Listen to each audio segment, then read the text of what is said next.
اوس لږ ساعت مخکې د اسرائیلو د لوري پر ایران باندې حملې وسوې چې په ایران کې ډېر غټ کمانډران ژوند د لاس ورکړی دی. د ایران میډیا دا وایي چې موږ ډېر غټ کمانډران او ډېر داسې نور خلک د لاسه ورکړل. د اسرائیلو له لوري چې کومه حمله وسوه په دې کې ډېر زیان اوښتی دی.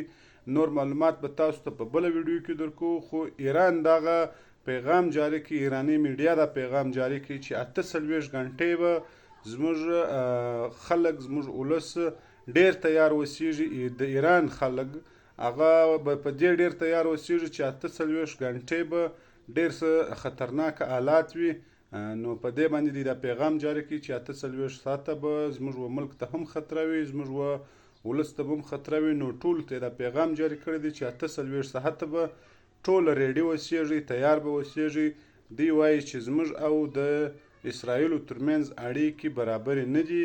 و بلې خواته سنیټر مشتاق احمد وایي چې اسرائیل غواړي جنگ عظیم، دریم جنگ عظیم جوړ کړي او دریم جنگ عظیم شروع شي.